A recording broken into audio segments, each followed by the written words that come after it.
C'est venu progressivement. Les médecins m'avaient dit, si vous ne faites rien, vous ne voyez pas la fin de 2024. C'était quand même une opération pas banale, donc je savais que ça comportait des risques.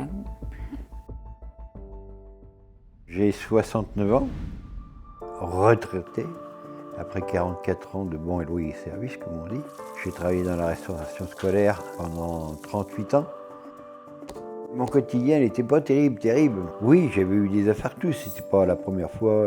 Depuis 2002, on m'a déjà posé 4 stents.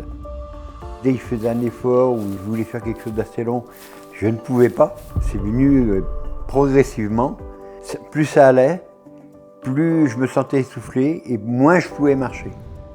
Ce qui devenait vraiment très difficile, c'était moralement.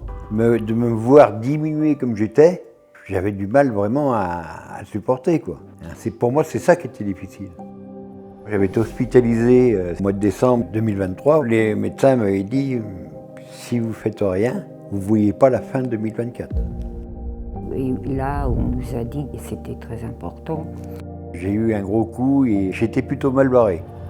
Et c'est le docteur Miette qui m'avait dit, voilà, vous êtes en insuffisance cardiaque sévère en stade terminal. Et donc il fallait aller sur Nantes. Le docteur Pastier va voir avec vous pour la pose d'Alvad. Et là, j'ai compris que c'était très critique. Après, arrivé à Nantes, là vraiment on m'a expliqué et montré ce qu'ils allaient faire. C'est là que j'ai commencé vraiment à réaliser que ça comportait des risques, parce que d'un côté, ça allait l'aider. De toute façon, même s'il n'y a qu'une seule chance sur 100 pour que l'opération réussisse, oui, j'ai beaucoup douté. Du moment qu'il y a une chance, on fonce. Je me suis dit, si lui, il doute pas, il va à fond, ben allons-y. Pour mon petit gars, on lui avait dit, il savait que j'allais me faire opérer. Et mes petits-enfants, ils m'apportent de la joie. C'est des moments partagés qui sont intenses. Là, il m'a posé la question, mais papy, qu'est-ce qu'on va te faire? Papy va te faire un dessin.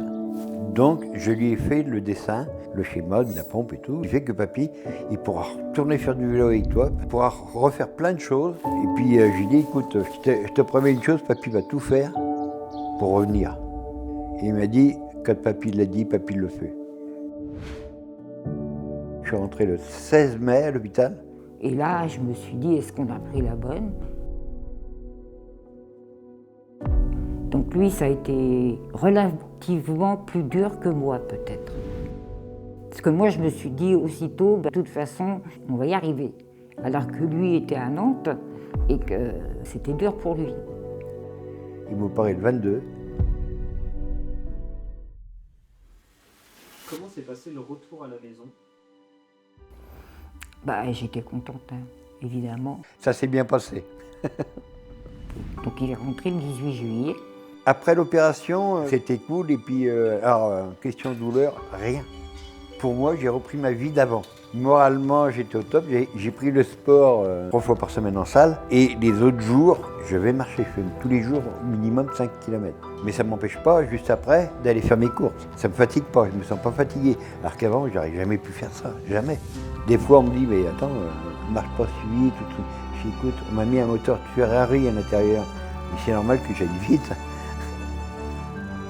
Je suis hyper contente qu'il soit revenu à ce niveau-là. Ah oui, mais je suis vraiment contente. Oui, mais les moments familiaux exactement comme avant. Pour moi, ça n'a pas changé. Peut-être un peu plus de joie, parce que je dis, je suis encore là pour les fêter, alors que sans l'opération, je ne l'aurais pas fait. Il n'y a qu'un truc qui me gênait au départ, c'était ça. C'est-à-dire que le soir, je le mettais à côté de moi dans le lit pour me coucher, et le lendemain matin, j'avais l'habitude de me lever directement, moi. Et puis un matin, je me suis réveillé, et puis j'ai fait, allez chipounette, on va se balader. Et à partir de là, ça a été impeccable. C'était une façon à moi de dire, tiens, maintenant tu as ça, tu fais avec et tu fais de façon à ce que ça se passe bien. Je sais que je suis entouré, que ce soit avec ma femme, que ce soit avec mes petits-enfants, que ce soit avec mon frère, ça m'aide énormément. Et ça force un petit peu le respect quand même, qu'il soit si fort. Donc je crois qu'on sait tous les deux baraqués, en fait. Parce que il a fallu qu'on se sorte tous les deux d'un truc pas facile. La même année, en même temps, il a fallu se remettre comme un couple. Ça a demandé un petit peu de temps, mais ça a été. Oui, c'est des victoires. Ouais. Je ne pensais pas qu'elle était aussi forte moralement. Je serai toujours là. Même si je lui dis pas tous les jours, on se le dit pas tous les jours, hein, et que je l'aime. L'espoir pour vivre plus longtemps est là. Parce que sans l'opération, quand vous faites une insuffisance cardiaque, malheureusement, c'est une vie à court terme. Je sais très bien que mon état de santé ne va pas aller en s'améliorant. Le peu qu'on a après en plus, parce que moi j'appelle ça du plus, il faut en profiter un maximum, faire ce qu'on a envie de faire. On l'a déjà le bonheur, donc c'est pour ça que je dis, continuez de vivre ce qu'on vit maintenant, et puis avec les petits-enfants qui auront grandi, puis continuez de faire exactement ce qu'on fait maintenant. Ça change complètement la vie. On peut continuer de vivre comme avant. Moralement, ça m'apporte énormément, parce que je me dis, tu es capable de le faire maintenant. Pendant un temps, tu n'y étais plus, maintenant tu es capable de le faire. Alors bon, n'hésitez pas.